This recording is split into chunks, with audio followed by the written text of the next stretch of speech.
Shalom, selamat sore, selamat berbakti di dalam nama Tuhan Yesus Kristus. Siapkan hati kita untuk masuk dalam ibadah sore hari ini. Beri hati kita yang terbaik sore hari ini bagi Tuhan. Terima kasih Bapa. Ibadah sore hari ini kami serahkan ke dalam pimpinanmu. Allah Roh Kudus yang berkarya, dari awal pertengahan sampai pada akhirnya, kami serahkan ke dalam tangan pengasihan-Mu. Di dalam nama Tuhan Yesus, kami siap menikmati hadirat Tuhan.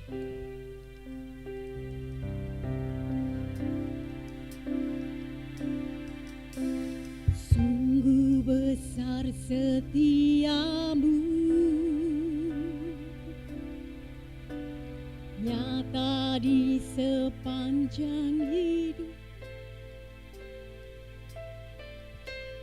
Tiada-Mu telah layakan kehidupanku.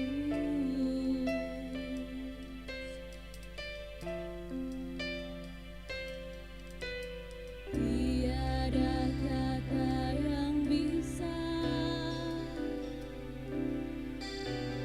lukiskan indahnya Kau Tuhan.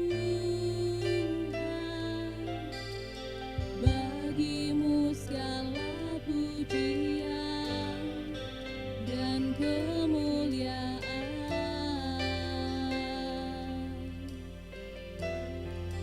Ku tinggikan Engkau Tuhan, melebihi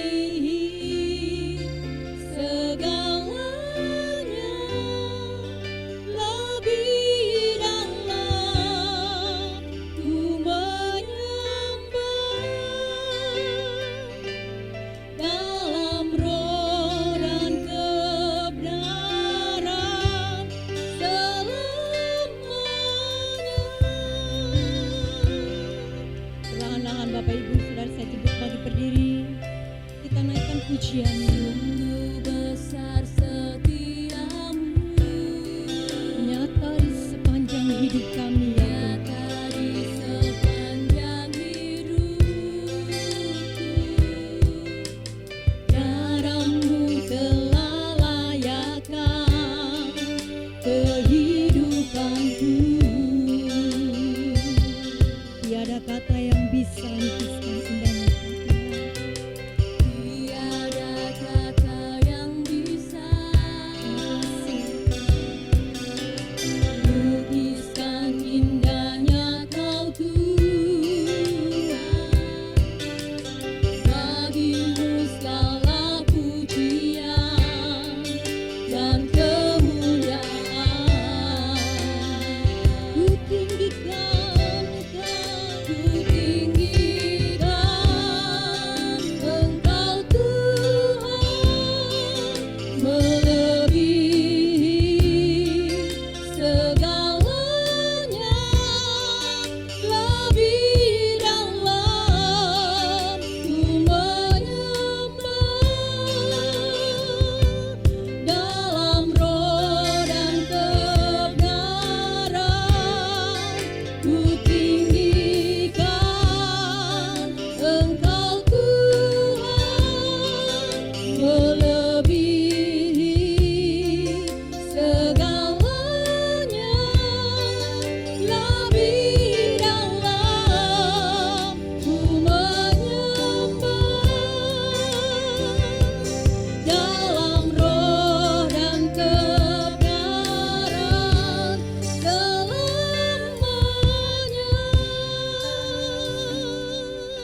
naikkan pujian ini dari awal dengan segenap hati.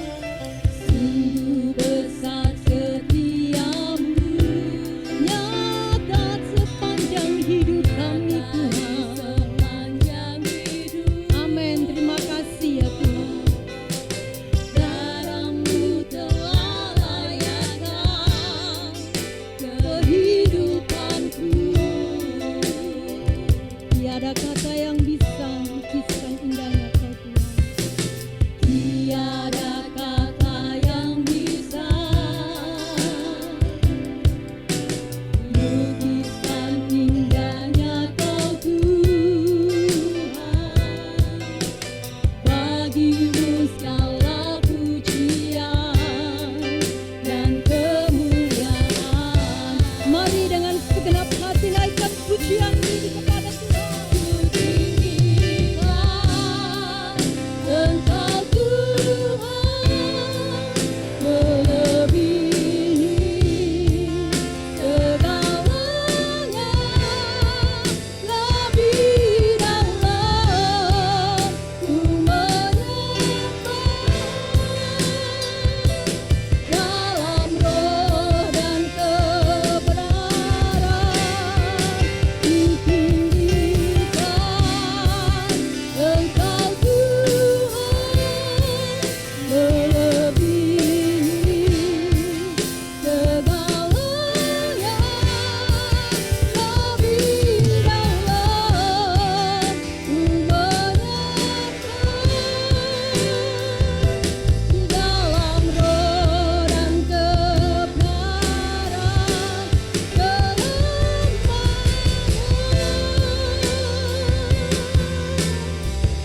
Dalam roh dan kebenaran, dalam roh dan kebenaran selamanya.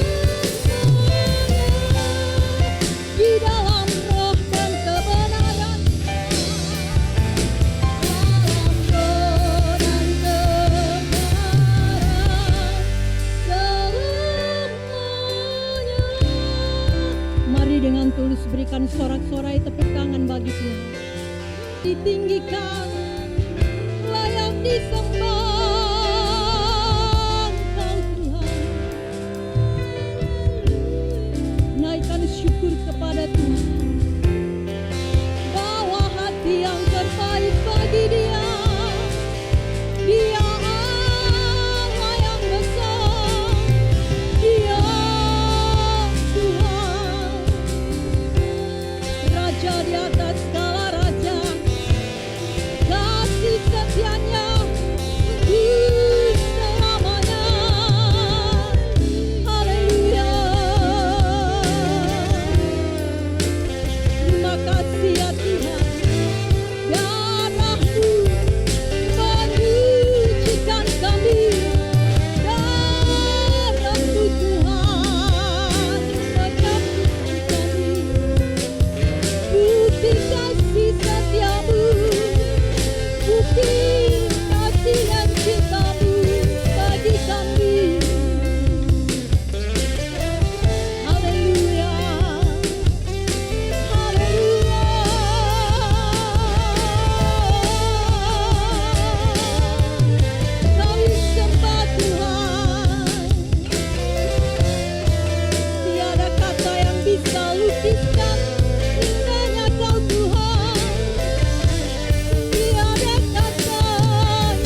Engkau Tuhan, Engkau Raja yang berdaulat atas hidup kami.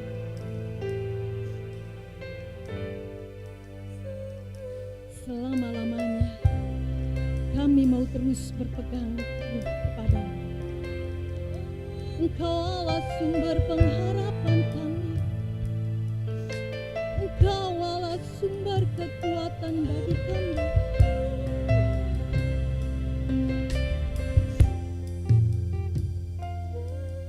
Engkau yang akan terus menuntun langkah-langkah kaki kami sepanjang kehidupan kami. Engkau akan terus menuntun kami. Terima kasih Bapa, dimuliakan namamu sekarang dan selama-lamanya. Allah baik, selama-lamanya Engkau baik. Dalam nama Yesus kami siap mendukung Tuhan. Amin. Sekali lagi berikan sorak-sorai tepuk tangan bagi Tuhan. Allah itu baik, kasih setianya untuk selama-lamanya. Amin. Mari kita berikan yang terbaik bagi Tuhan. Berikan hati kita yang terbaik untuk Tuhan. Terima kasih Tuhan. Allah itu baik, surai bagiku. Ditunjukkannya kasih setianya. Dia menyediakan yang ku perlukan, menyatakan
Jangan takut untuk melangkah di tahun 2022. Karena Dia yang berdaulat atas hidup kita. Selama-lamanya Dia berdaulat atas hidup kita. Engkau Tuhan, Engkau Raja.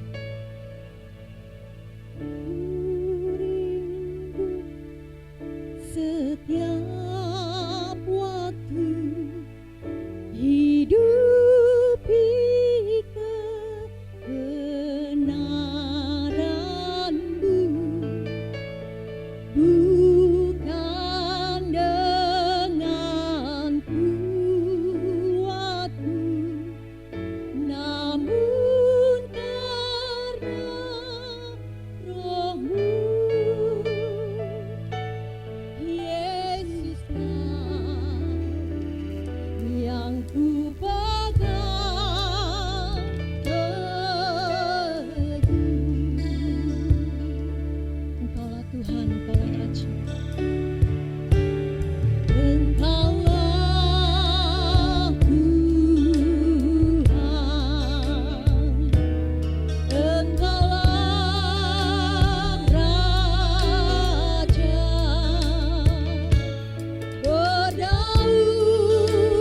atas hidupku, ku berserah penuh. Engkaulah Tuhan, Engkaulah Raja. Engkaulah Tuhan, Engkaulah Raja, berdaulat atas hidupku, ku berserah penuh. Dengan hati yang tulus naikkan pujian ini dari awal. Ku rindu setiap waktu hidupi kebenaran-Mu, bukan dengan kuatku, namun karena Roh-Mu. Yesuslah yang ku pegang teguh. Engkaulah Tuhan, Engkaulah Raja. Engkaulah Tuhan, Engkaulah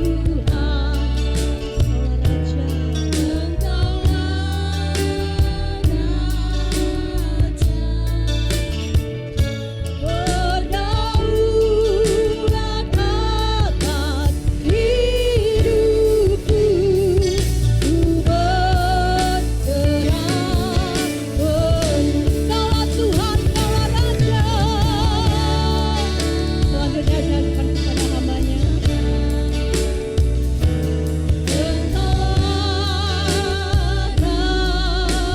Raja, berdaulat atas hidupku, berdaulat atas hidupku, berdaulat atas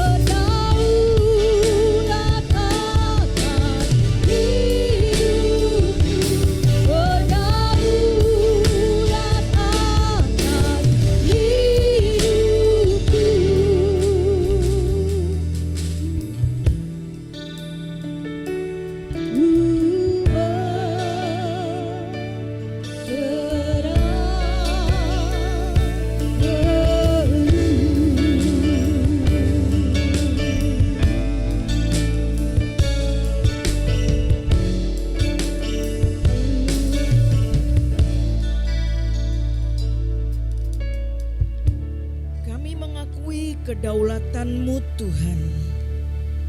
Engkau Tuhan di atas segala Tuhan. Engkau Raja di atas segala Raja. Tidak ada yang tertinggi selain Engkau. Tidak ada yang terbesar kecuali Engkau. Dan kami bersyukur sebab Allah yang besar, yang berkuasa, yang berdaulat itu menyatakan diri sebagai Bapa kami yang begitu dekat dengan kami manusia. Terima kasih Bapa untuk kemurahan-Mu, karya-Mu yang agung yang sudah menebus kami, menjadikan kami anak-anak-Mu, untuk kami bisa menyebut Engkau Bapa kami, dan setiap waktu kami boleh datang mendekat kepada Tuhan dengan rasa syukur, pujian dan penyembahan kami. Kami ada di sini karena anugerah-Mu hari ini Bapa. Kami memuji Engkau, kami belajar memuliakan Tuhan, menyenangkan hati Tuhan walaupun terbatas. Dan kami percaya Engkau ada di sini siap untuk memberkati kami lewat kebenaran firman-Mu. Urapi kami ya Tuhan, supaya firman tidak menjadi kata-kata yang mati, tapi kata-kata yang hidup, yang berkuasa, yang bekerja dan mengubah hidup kami. Berbicaralah bagi kami semuanya. Kami yang mendengarkan, hamba-Mu yang berbicara dalam urapan yang sama. Roh Allah yang bekerja di tengah-tengah kami. Berbicara, kami siap mendengarkannya. Di dalam nama Bapa, Putra dan Roh Kudus, kami sudah berdoa dan mengucap syukur. Semua yang percaya katakan amin. Shalom. Silakan duduk ya. Ya, sebagaimana sambutan ketua BPH kita, BPP ya, Bapak Ruben Adi Abraham, doktor, ya, mencanangkan bahwa tahun ini sebagai tahun kesehatan spiritual, ya, dengan harapan bahwa dengan membangun kesehatan rohani, membangun kesehatan jiwa dan tubuh, kita dikuatkan untuk menghadapi banyak hal. Saya percaya bahwa saudara juga mengakui bahwa hari-hari ini bukan hari-hari yang mudah buat kita kan. Ya, semakin sulit, semakin banyak orang jahat karena kesulitan ekonomi yang melanda dunia ini, dan banyak orang jahat bukan. Sekarang orang ngambil motor bukan di jalan loh, di dalam rumah loh. Rumah pagernya digembok, pintunya digembok, motornya juga sudah digembok, masih juga bisa diambil. Nah, dunia ini semakin membuat kita sebenarnya bisa stres ya, sudah takut segala macam. Sebab itu ke Gereja Bethel Indonesia mencanangkan bahwa ini sebagai harapan dan iman bahwa Tuhan yang berdaulat itu bisa melakukan melampaui apa yang sesungguhnya terjadi di dunia ini. Walaupun dunia ini makin sulit, tapi tetap percaya bahwa kita punya pegangan yang tidak tergoncangkan, yaitu Allah, pemilik dunia ini dan pengatur segala-galanya di dunia. Amin. Kami mau mencoba untuk mengikuti arahan departemen dari BPH, dari pusat, bahwa jadi kalau saudara mau datang, berusaha untuk datang ibadah secara rutin, saudara akan mendapatkan secara lengkap sebenarnya dari firman Tuhan yang diharapkan 1 tahun ini bisa bekerja dan melakukan sesuatu terobosan dalam hidup kita sebagai orang percaya. Tuhan memberkati. Saya akan mulai, langsung saja kita buka Alkitab kita saudara, dari surat Petrus 1 masih sebenarnya masih perikop yang sama dengan tema Natal kemarin. Kita baca ayat 22, 23, 24, 25. Demikian firman Tuhan, karena kamu telah menyucikan dirimu oleh ketaatan kepada kebenaran, sehingga kamu dapat mengamalkan kasih persaudaraan yang tulus ikhlas. Hendaklah kamu bersungguh-sungguh saling mengasihi dengan segenap hatimu. Karena kamu telah dilahirkan kembali bukan dari benih yang fana, tetapi dari benih yang tidak fana, oleh firman Allah yang hidup dan yang kekal. Sebab semua yang hidup adalah seperti rumput, dan segala kemuliaannya seperti bunga rumput. Rumput menjadi kering dan bunga gugur. Tetapi firman-Ku tetap untuk selama-lamanya. Inilah firman yang disampaikan Injil kepada kamu. Baik, langsung saja Kak untuk poin-poinnya. Ya, membangun kesehatan rohani. Tadi sudah dibaca ya, jadi ayatnya tadi sudah lewat saja. Ya, manusia itu terdiri dari tubuh, jiwa dan roh saudara. Itu Alkitab Tesalonika mencatat Semoga Allah damai sejahtera menguduskan kamu seluruhnya, dan semoga roh, jiwa, dan tubuhmu baik-baik. Jadi roh, jiwa, dan tubuhmu. Nah, dalam kitab Kejadian 2 ayat 7 dikatakan ketika itulah Allah telah membentuk manusia dari debu tanah. Jadi manusia itu cuma debu tanah ya. Lalu Allah menghembuskan roh, nafas hidup, ruah. Jadi nafas hidup ke dalam hidungnya. Demikianlah manusia menjadi makhluk yang hidup. Jadi tadinya manusia itu cuma debu tanah ya saudara. Tapi karena ada roh Allah yang dimasukkan di dalam lewat hidung manusia bisa bernapas dan hidup, jadi hidup. Lalu ada jiwa di sana, manusia bisa berpikir, manusia bisa merasa, manusia punya emosi. Kita tidak membahas tentang itu, bahwa surat ini ditulis oleh Rasul Petrus kepada beberapa jemaat di perantauan, di jemaat di Asia Kecil dekat-dekat Turki itu ya, daerah situ. Dan jemaat sedang mengalami goncangan, penderitaan dan berbagai hal. Nah, Petrus menginginkan, jadi orang-orang percaya tadi tetap walaupun mereka tersebar di berbagai tempat dengan kondisi yang mereka alami itu tidak mudah saudara. Sekali lagi saya katakan mungkin masalahnya tidak sama dengan gereja awal yang lalu. Masalah saudara juga tiap-tiap orang tidak pernah sama kan, tapi intinya sama, mereka mengalami penderitaan, tekanan dari berbagai hal dari luar dan sebagainya. Menyangkut iman mereka difitnah. Bayangkan orang gereja dulu itu minum perjamuan kudus, katanya mereka kanibal, makan darah satu dengan yang lain, dan difitnah seperti itu. Bisa terjadi mereka dianiaya dan sebagainya. Tapi suratan Petrus ini menasehatkan supaya di dalam kondisi seperti itu umat Tuhan tetap memiliki hubungan yang baik dengan Tuhan sebagai standar kesehatan rohani mereka. 3 hal yang diajarkan oleh Petrus dalam surat ini. Yang pertama, sadari hidup di bumi ini sementara. Saudara, kenapa harus dikatakan sadari? Kita memang hidup di dunia dan seringkali kita lupa kok saudara. Seringkali kita lupa kan kalau kita itu sebenarnya terbatas hidup kan gitu. Betapa pas waktu begitu tiba-tiba teman kita, saudara kita, keluarga kita nggak ada gitu ya. Oh iya bener ya, ternyata terbatas. Kita kadang nggak sadar itu kan saudara. Nggak percaya kenapa orang begitu serakah cari ini segala macam sebanyak-banyaknya. Ya saya bilang orang punya cita-cita pengen punya lebih, pengen ini segala macam, itu boleh. Tapi jangan lupa gitu loh maksudnya saudara. Itu semua tiba-tiba ditinggal. Tapi maksudnya ini mengingatkan lagi, sadar bahwa manusia itu hidup hanya seperti rumput.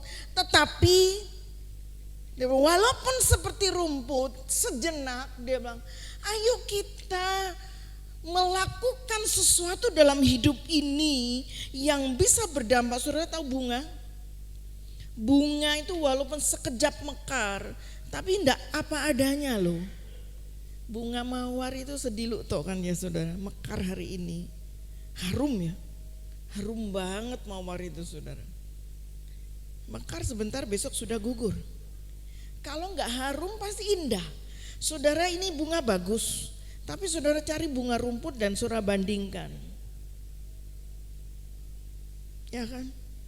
Lain, walaupun itu bunga itu bagus, yang begini dihias dengan bagus, tapi bunga-bunga yang sungguhan itu kalau dilihat saudara tidak akan bosan dan luar biasa begitu. Jadi walaupun cuma sekejap tetapi ada yang dirasakan, yang dinikmati, dilihat indah, dicium baunya harum, artinya sekejap pun maksimal gitu. Dan itu yang diharapkan sebenarnya dari hidup orang percaya. Karena firman Tuhan katakan, Paulus bilang kalau aku hidup harus memberi buah. Sekejap sebentar di dunia ini, mari kita melakukan apa yang sebenarnya Tuhan mau dari hidup ini, berdampak ya. memberi warna, memberi keharuman, memberikan keindahan buat orang-orang di sekitar, nyaman ngelihatnya begitu. Yang kedua, semua dikatakan tadi, semua yang di dunia ini fana.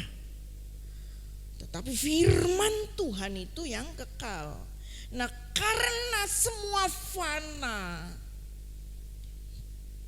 sedangkan Tuhan memprogram sesuatu yang kekal bagi hidup kita. Dan yang kekal tetap itu cuma dikatakan firman Tuhan. Langit dan bumi akan lenyap, tetapi firman Allah tinggal kekal tetap. Allah firman dan roh. Dan firman itu menjadi manusia. Sebab itu dikatakan pada mulanya firman bersama dengan Allah, dan firman itu juga Allah, firman itu menjadi manusia. Jadi Allah firman dan roh. Dan firman itu dalam perjanjian baru menjadi manusia di dalam Yesus Kristus. Itu Allah Tritunggal. Yang apa kaitannya begitu? Terima hidup yang kekal. Kita baca saja uraiannya, teks. Manusia yang hidup dalam dosa mustahil akan memiliki hidup yang berbahagia dalam kekekalan. Tapi firman Allah itu hidup dan kekal. Nah, Tuhan berjanji setiap orang yang menerima firman Tuhan akan dilahirkan kembali dan memiliki kekekalan dari Allah yang kekal itu. Saudara, saya sudah pernah jelaskan tentang lahir baru, saudara. Intinya begini, saudara. Ketika hubungan manusia sudah rusak karena dosa, manusia mati kan? Dikatakan mati rohnya. Nah, untuk bisa dihidupkan kembali, itu namanya dilahirkan, diberikan benih kehidupan kekal. Ketika seseorang menyadari bahwa dirinya berdosa dan tidak ada cara jalan untuk mendapatkan kekekalan kecuali melalui pengampunan dosa. Saudara, ini yang membedakan kita. Pengampunan dosa itu yang memulihkan hubungan. Pengampunan dosa itu memberikan kehidupan. Alkitab berkata kalau kamu percaya Yesus mati dan bangkit untuk kamu, mati untuk menebus dosa-dosa saudara, dan hidup memberikan, menaruh benih hidup kekal di dalam hidup kita, dikatakan kamu diselamatkan kan? Itulah lahir baru. Dilahirkan bukan lewat darah dan daging, tapi roh Allah yang bekerja dalam hidup kita. Intinya saudara, ketika saudara terima Yesus, percaya Yesus, percaya firman-Nya, saudara punya kehidupan itu. Karena dunia ini fana dan tidak ada yang bisa menolong saudara apapun itu. Semua yang di dunia ini yang bisa dikerjakan dan dilakukan, yang ada, yang kekal cuma satu. Dikatakan kitab Ibrani berkata semua tergoncang, supaya membuktikan hanya satu yang tidak tergoncangkan, Yesus kan, firman Allah yang hidup. Jadi beri saudara, ketika saudara menyadari bahwa semuanya itu enggak kekal, enggak kekal, maka terimalah firman yang kekal itu yang akan menuntun saudara kepada kekekalan.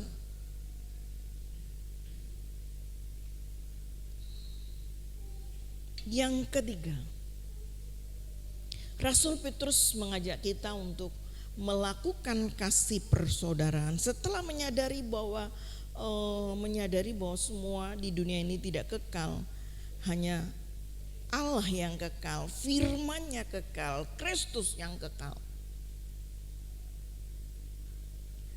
Nah, ketika orang sudah dilahirkan kembali lewat karya penebusan tadi, dikatakan kamu harus disucikan, bukan dibeli, bukan dengan barang yang fana, tapi oleh darah Yesus. Maka dikatakan itu terjadi karena kasih.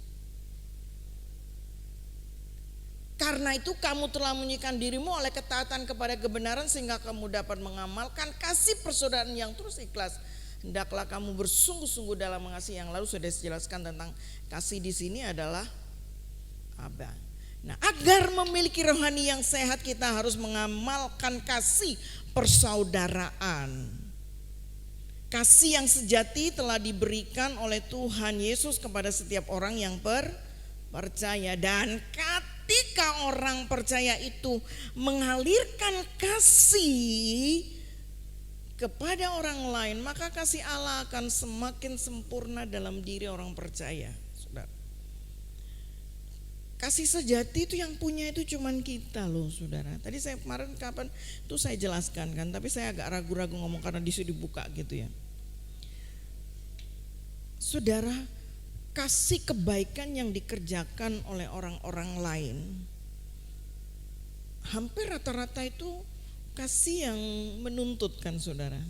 Contoh begini, perbuatan baik, saudara, itu kan perbuatan. Kasih itu kan wujudnya perbuatan kan. Kalau misalnya gini, aku mau beramal nolong orang supaya aku dapat pahala, itu kasih murni apa bukan? Bukan kan? Ngasih supaya dapat. Nah, cuman Yesus yang memberikan teladan itu. Saya katakan bahwa saudara masih berdosa, dia sudah mati. Saudara sudah, kita berdosa, Tuhan sudah menebus. Dia enggak buat saudara hidupnya bagus dulu baru saudara ditebus. Enggak seperti itu kok. Berapa banyak saudara coba kilas balik ketika saudara dipanggil oleh Tuhan, mengenal Tuhan, mengalami perjumpaan kelahiran baru. Kapan, saat apa? Apa tunggu saudara baik-baik begitu terus baru Tuhan datang menemui saudara? Justru enggak kan? Berapa banyak orang di tengah hidupnya yang sudah sebenarnya hancur, justru Tuhan datang menemui. Nah, tokoh-tokoh Alkitab kan juga seperti itu. Banyak di antara mereka yang sedemikian. Itu bukti bahwa kasih Allah itu kasih yang memang sejati. Dan itu yang dimiliki oleh orang percaya. Sebab itu dia ajarkan kepada kita memiliki kasih yang seperti itu. Firman Tuhan Yesus bilang begini, kalau kamu mengasihi orang yang mengasihi kamu, apa lebihnya kamu dengan orang-orang yang tidak mengenal Aku? Tetapi kamu, katanya, itu enggak gampang memang, saudara. Tetapi kamu kasihilah orang yang membenci kamu, doakan orang yang menganiaya kamu, berkati orang menganiaya kamu dan lain sebagainya, ya kan? Sesuatu kejahatan yang dibuat orang suruh kita memberi balik kasih, dan Yesus sudah memberikan teladan itu kepada kita. Terus kita bilang bisa enggak? Iya, memang enggak bisa. Itu sebabnya dasarnya adalah kasih Allah. Hanya orang yang mengalami kelahiran baru yang mampu mengalirkan kasihnya Allah. Orang yang memiliki kasih Allah, orang yang hidupnya diubah oleh kasih Allah, baru bisa menyalurkan kasih Allah. Sebab itu dan Petrus berkata itu agape, itu kasihnya Allah. Mari, dikatakan, kamu sudah melakukan kasih persaudaraan, Pilia. Dia bilang, sekarang ayo bersungguh-sungguh mencapai kasih agape itu. Nah, itu dari awal Petrus sudah ditanya Tuhan kan. Petrus, apakah kamu Pilia, agape kepadaku? Filia Tuhan. Kenapa? Petrus gak berani lagi. Dulu dia bilang gini, Tuhan, kalau semua orang meninggalkan Engkau, aku tidak. Orang berani ganggu Engkau, tak potong lehernya, kupingnya cerah. Itu Petrus kan. Tapi begitu orang bertanya, kamu muridnya, ketika kesukaran itu datang, apa Petrus bilang? Persoalan penderitaan masalah itulah mengukur orang, saudara. Kalau semua lagi baik-baik, semua berjalan lancar, semua berjalan, saudara, gampang ngomong aku cinta Tuhan loh. Aku mengasihi satu dengan lain, kan begitu. Nah, itu di dalam praktek justru ketika persoalan datang itu bagaimana sikap kita, itulah jati diri kita.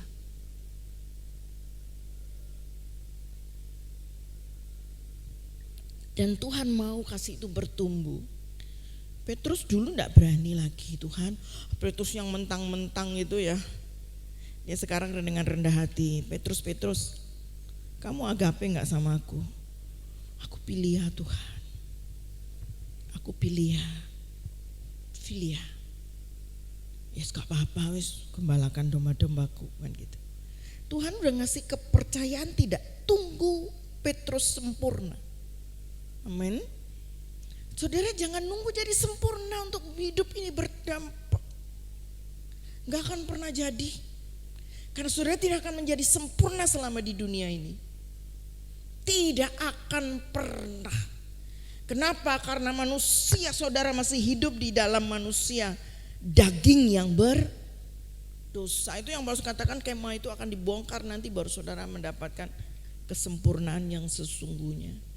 Tapi mari Paulus katakan walaupun kamu punya pilihan gitu, Yesus bilang lakukan, kerjakan. Nah kasih itu disempurnakan justru ketika dialirkan saudara. Ada orang kalau saudara, ada orang bilang gini, supaya hidup suci aku mau tinggal di hutan bertapa. Berapa tahun? 10 tahun. Oke. Saudara tidak pernah ketemu orang begini gitu segala macam. Langsung rasanya ketoknya kita sempurna kan. Wah hebat. Tidak ada orang lain. Rasanya sudah sabar, rasanya sudah sudah luar biasa begitu. Tapi saudara ketika keluar dan berkumpul sama orang, itulah justru itu kenapa Tuhan mengajarkan kita itu kasih persaudaraan. Kekristenan itu salah satunya itu koinonia, membangun hubungan. Kalau saudara mau di dalam rumah sendirian, saudara tidak akan pernah praktek itu yang tadinya mengasihi orang benci kamu. Saya sering katakan belajar sabar kita aja di rumah loh, ya kan? Dengan orang yang setiap hari kumpul dengan kita. Hal-hal kecil kan yang membuat kita ini kadang-kadang perkara naruh barang. Cepretan misalnya. Saudara ambil dari sini tahu dipakai ditaruh sana, sedang yang mau make nyari. Ini mana ini? Jadi ribut kan? Tapi itulah di situ kita disuruh membangun. Nanti saudara, standar yang Tuhan mau, next dulu ya, saya bilang gini. Ada 4 unsur supaya kasih dan persaudaraan dapat dilakukan. Yang pertama, jadi menurut Petrus ini, miliki dasar yang sama yaitu karya keselamatan di dalam Kristus. Kenapa? Karena kasih ilahi, kasih yang agape tadi itu, kasih yang sejati itu Kristus yang punya. Nah ketika saudara sama-sama di dalam Kristus sudah diselamatkan, kasih persaudaraan itu berpusat kepada Allah. Sudah pernah ada hamba Tuhan mengajarkan bentuk segitiga apa ya, sama kaki ya. Nah, saudara kalau segitiga itu begini, nggak sempat gambar ya. Jarak dibawakan saat jauh ya, ini Tuhan di atas. Nah, kalau ini semakin tiap orang itu membangun hubungan mendekatkan diri kepada Tuhan, maka jarak satu sama lain itu semakin dekat. Saudara bisa gambarkan itu, bayangkan ya. Ini segitiga kan saudara, ujungnya sini ya. Sini sama sini itu saudara kan jauh ini. Semakin saudara mendekat, saudara ini Tuhan, ini saudara saya satu dengan yang lain. Nah semakin mendekat kepada Tuhan, jarak antara satu dengan yang lain ini semakin dekat. Itulah sebenarnya kasih Kristus seperti itu saudara. Kehidupan di dalam Kristus. Kalau masing-masing mendekat kepada Tuhan, satu dengan yang lain juga semakin bisa terhubung. Yang kedua, miliki karakter yaitu kesucian. Kesucian yang dimaksud begini saudara. Orang yang menekankan ego dan dosa tidak dapat membuat kelompok hidup.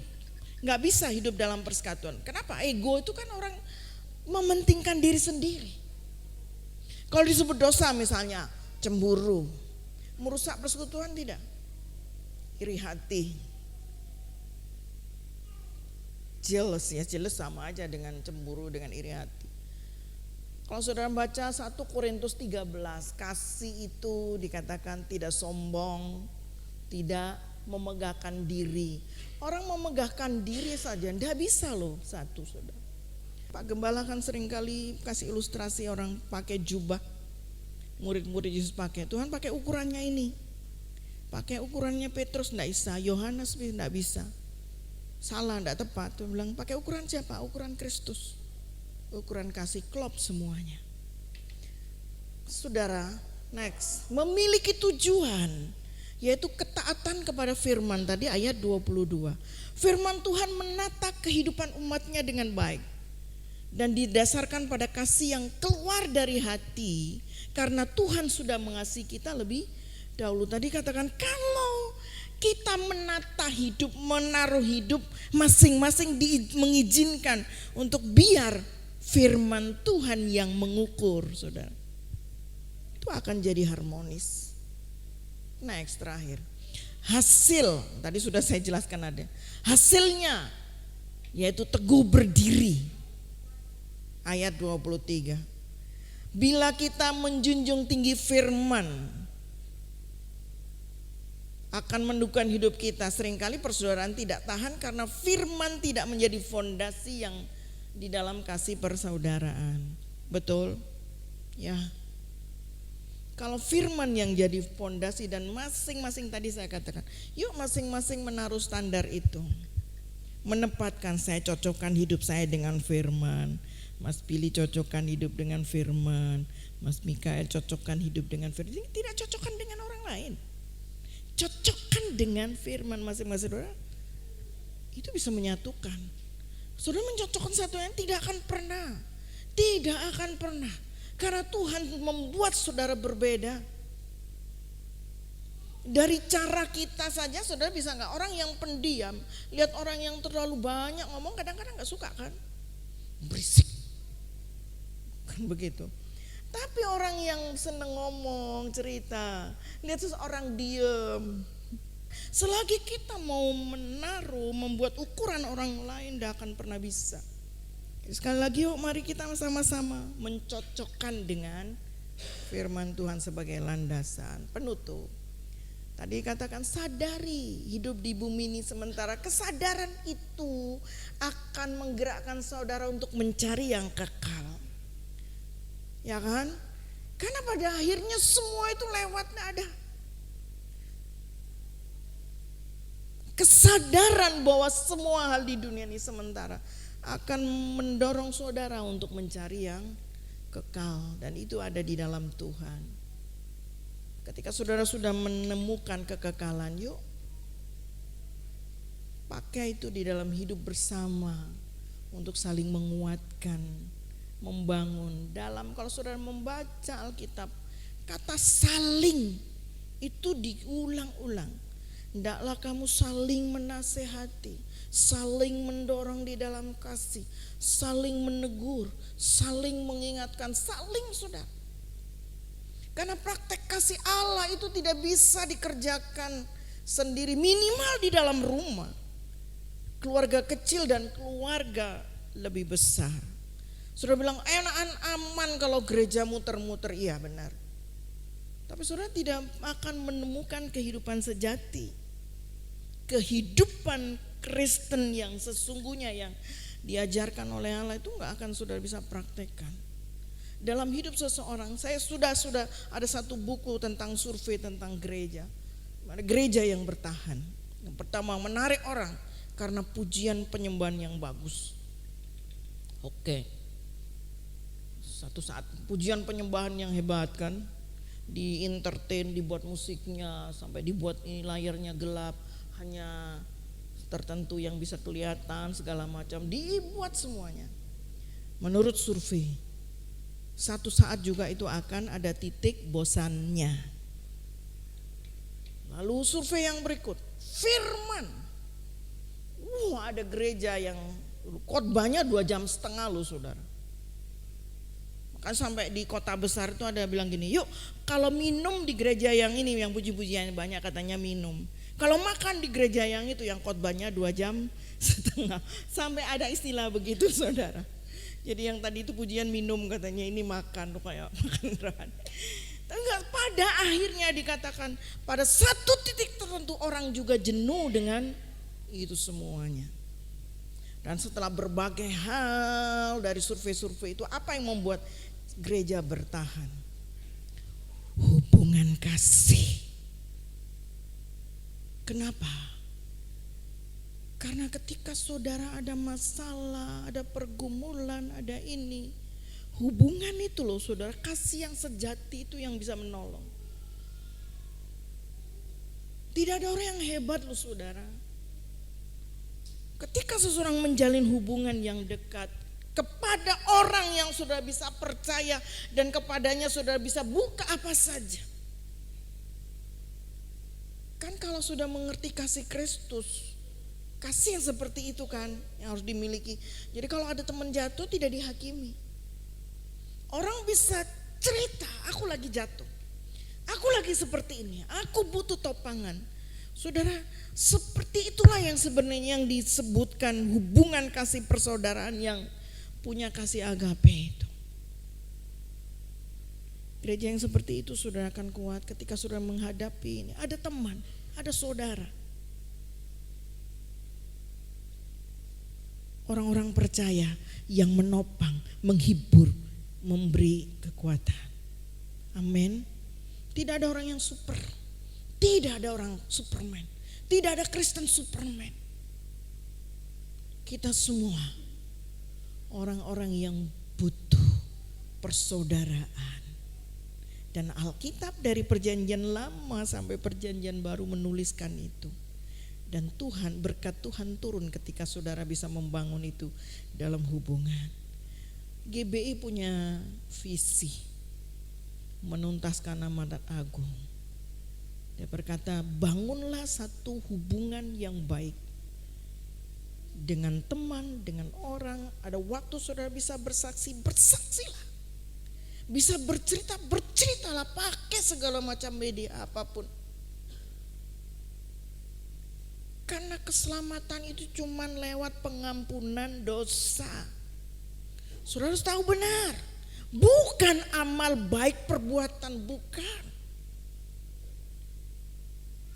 Pengampunan itu yang memulihkan hubungan.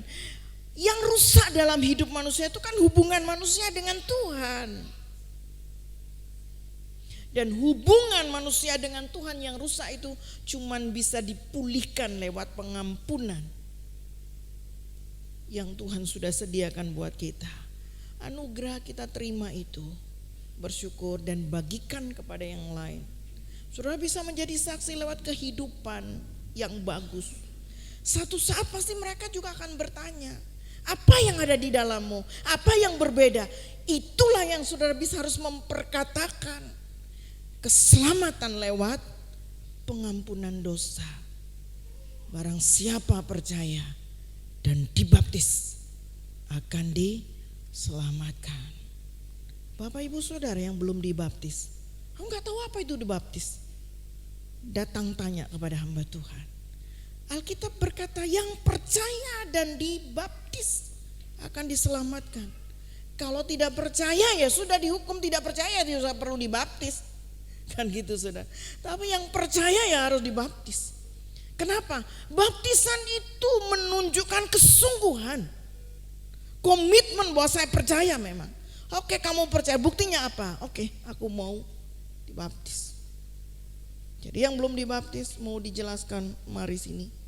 Saudara, sebelum waktu anugerah Tuhan itu berakhir buat kita nggak pernah tahu kok kapan mati. Orang bilang ada gempa, orang bilang ada tsunami, orang bilang ini, orang jahat di mana-mana, bisa potong leher segala macam. Pastikan bahwa kita sudah di dalam Kristus, kita sudah menerima pengampunannya, kita sudah diselamatkan lewat percaya dan dibaptis. Saudara tidak akan dihukum kapanpun. So kita memang berusaha untuk bisa hidup panjang dengan berusaha sehat, berusaha jaga diri begini. Tapi tidak ada seorang pun kan yang bisa memberikan jaminan bahwa saudara akan hidup umur sampai seberapa. Pada akhirnya saudara akan juga harus kembali menghadap Tuhan. Pastikan saudara dalam Tuhan. Sudah di dalam Yesus. Kebenaran akan menuntun saudara dan sekalian. Amin. Jangan diberitakan bahwa sadari bahwa hidup ini sementara setiap waktu. Lalu terima sesuatu yang kekal. Kalau hidup sementara carilah yang kekal.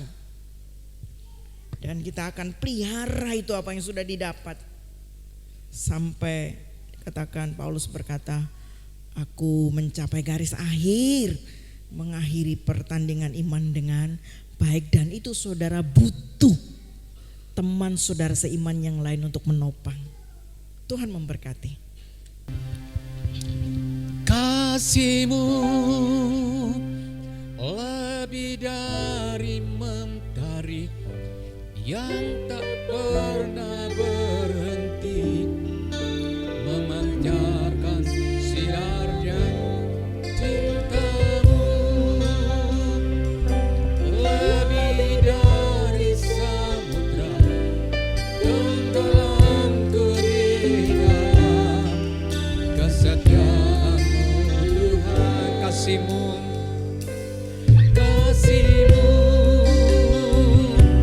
lebih dari mentari yang tak pernah berhenti memancarkan sinarnya.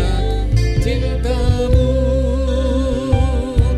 lebih dari samudra tenggelamku di dalam kesetiaan-Mu Tuhan. Terima kasih atas cinta-Mu. Kita nyanyikan sama-sama, jemaat saja.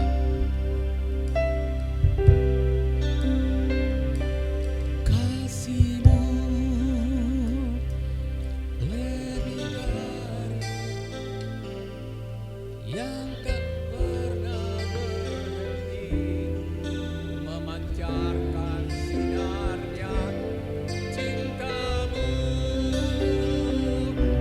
lebih dari samudra tenggelamku di dalam kesetiaan-Mu Tuhan. Kasih-Mu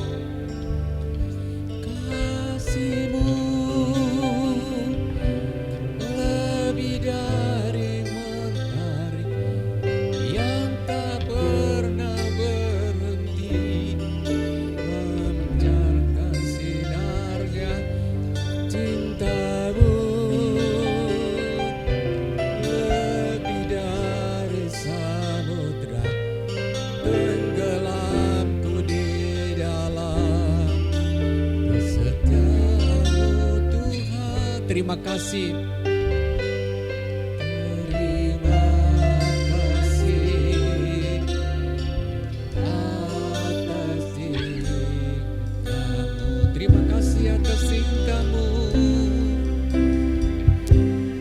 Kasih atas cinta. Indonesia kami doakan Tuhan menolong. Pemerintahan presiden dari pusat sampai daerah, dari pelosok, dari pulau-pulau ke kota-kota, ada rasa nyaman dan damai. Tuhan memberkati Indonesia dengan ekonomi yang baik. Tuhan memberkati Indonesia dengan kesehatan yang terjamin. Tuhan memberkati Indonesia dengan kehidupan rohani yang baik. Tuhan memberkati kota Probolinggo dengan damai sukacita. Tuhan memberkati pendidikan, sosial, rasa damai. Tuhan memberkati semua keamanan. Kami doakan kepolisian, TNI, Tuhan memberkati mereka yang sudah menemani kami di dalam rasa aman, mengayomi kami. Tuhan berkati keluarga mereka, Tuhan berkati iman mereka. Jemaat yang datang malam hari ini diberkati Tuhan. Mereka akan pulang dengan damai sejahtera. Apa yang diperlukan mereka, Tuhan mengadakannya. Di rumah kami tidak ada kekurangan makan dan minum. Pekerjaan kami diberkati Tuhan. Dan Tuhan berikan kami kesehatan yang prima. Apa yang kami kerjakan, kami rindukan adalah kehendak Allah. Dan Allah kami permuliakan dalam hidup ini. Bergegas sejenak, kita siapkan persembahan kita. Berikan persembahan yang baik pada awal tahun ini. Kalau saudara rasa sayang kepada uang saudara, itu tidak menjadi jaminan bagimu uangmu aman. Lepaskan yang menjadi benih dan tanam di tempat yang benar. Pastikan tanah tempat saudara menanam benih itu tanah yang baik, subur. Saudara akan melihat pertumbuhan ekonomi saudara. Saudara akan melihat buah-buahnya. Kalau itu dari dalam hati saudara, lepaskan persembahan ini untuk Tuhan. Mari kita doakan Tuhan memberkati persembahan kami di tangan kami. Kami angkat, kami hantar di bawah haribaan Tuhan. Dengan rendah hati kami persembahkan ini. Tuhan dipermuliakan dan kami sejahtera semuanya. Mari kita angkat kedua tangan kita. Sebelum saudara pulang, saya sebagai hamba Tuhan pelayan yang sederhana, kadang juga tidak menyenangkan hati jemaat. Minta maaf. Dalam awal tahun ini saya minta maaf. Kadang ada sisi-sisi yang lain yang saya tidak bisa menjadi contoh bagi saudara sekalian. Maafkan, ampunilah. Kami siap belajar bersama dengan saudara bertumbuh dalam iman. Kami akan menyayangi saudara dan kami doakan saudara sekalian. Karena sidang ini milik Tuhan, kami diutus untuk bersama-sama dengan saudara membangun iman bersama. Kita angkat kedua tangan kita dengan membuka hati, kita buka pikiran kita imani bahwa Tuhan memberkati kita. Pulanglah dan terimalah berkat dari Allah Bapa kita. Berkat rohani dengan iman, berkat jasmani. Hikmat Allah memenuhi hidup saudara. Pergilah, beritakanlah Injil dalam hidup penuh dengan kasih. Raihlah segala berkat dan bagikan berkat kepada orang lain. Dan Tuhan yang permuliakan, engkau akan sejahtera. Atas nama Bapa, Putra dan Roh Kudus, dalam nama Tuhan Yesus Kristus. Haleluya.